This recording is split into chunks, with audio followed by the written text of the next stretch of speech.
How do you interpret these comments from the President of Poland? Well, he was responding to this campaign by President Zelensky, particularly for fighter aircraft, which we had as well. I was in Westminster Hall when he was here last week, and he is an amazingly persuasive and formidable campaigner. 3 or 4 weeks ago, it was tanks, and now he's got quite a lot of European countries to commit on tanks. And now his big new campaign is for fighter jets. I think the President of Poland is absolutely right that we've got to stand together. We've got to see Ukraine through these awful wars so that it comes out stronger. My own feeling is that fighter jets are just a whole order of magnitude more difficult and complex to send, for reasons we can talk about if you like. And in the short term, we've got to all concentrate on getting the ammunition and the missiles that Ukraine needs to face a Russian onslaught, which apparently is going to come anytime soon. And that would be great if you could expand as to why you think the provision of jets would be difficult. Well, these modern fighter jets are incredibly demanding things. They're like thoroughbred horses. Not only do you have to train the pilots with a whole new kind of aircraft, but they also need an enormous amount of very specialized maintenance. So you'd need to have highly trained ground crews on the ground. You'd need to build up a big stockpile of supplies and spare parts. None of this can be done quickly. There's also, of course, the risk that planes might crash and fall into Russian hands, which I don't suppose that Britain or other countries would want their frontline fighter jets in Russian hands. So I don't think this is going to happen quickly. I think in the short term, if he's going to get any fighter jets, there'll be the Soviet-era aircraft that are still being flown by some NATO members, like Poland and Slovenia and Slovakia. But our sort of Typhoon jets or the F-16s from other countries, I think that that's going to be quite a while before they get to Ukraine.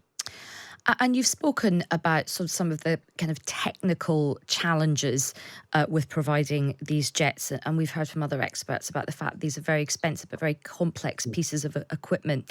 What about, I suppose, the military philosophy behind it as well? I mean, if we do provide these jets, does it feel that is crossing a line in terms of what we can do as sort of NATO allies and not wanting to sort of provoke President Putin to the point where the whole thing just escalates? Well, that is obviously a risk. And I think we've had to think about it on each stage of the arms delivery process. Each time we've had to stop and think about that. I personally don't think that fighter jets are so qualitatively different.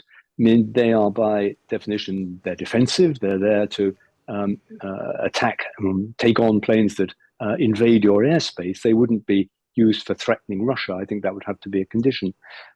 They are more dramatic, perhaps. They are more visible as a sign of Western support. But if they were really going to make a big difference in the short term to Ukraine winning, then I don't think that the fact that Putin would see it as escalatory should be the issue. I think the issue really is the technical one. Could they be there? Could they be operational? Could Ukrainian pilots be effective in using them against highly experienced Russian pilots? And wouldn't we actually be better to supplying them the kind of equipment they need to shoot down missiles and stop Russian advances in the shorter term? I heard an ex sort of military person say that if jets could be provided, then it could be quite game-changing for Ukrainians, and it could help sort of expedite things. What's your take on that? Well, I must say I'm not a military expert, and certainly if there were some squadrons of advanced Western fighter jets in Ukraine, I think the Russian Air Force would probably be deterred from flying their aircraft over much of Ukraine.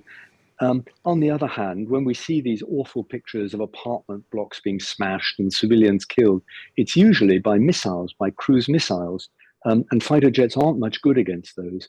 So I'm not sure it's that much of a game changer. It would be highly symbolic, and that's why I'm sure President Zelensky was pushing so hard for them.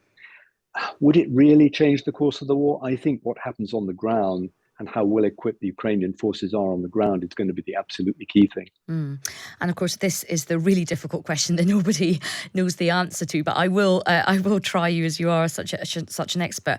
I mean, do you have any sense of how this is going to end, if this is going to end in the near future, Peter? Well, first of all, I don't think it's going to end in the near future. I think both sides are absolutely determined and dug in. Neither side is about to accept defeat. I don't think either side can score a knockout victory either. This isn't going to end in a sort of Second World War style, unconditional surrender. I think we are headed for another fighting season. I think this is going to go on all through this spring and summer. Maybe towards the end of this year or next year, it will get to some kind of stalemate. And perhaps then we can think about something like a truce, an armistice, which is what we had in Korea in the 1950s. Neither side accepted defeat, but there was a standoff and a separation and international supervision of that. It's not a great outcome, but it certainly would leave Ukraine, 90% of Ukraine, free and pro-Western. I think it's probably the more likely outcome than either side, winning or losing. Mm.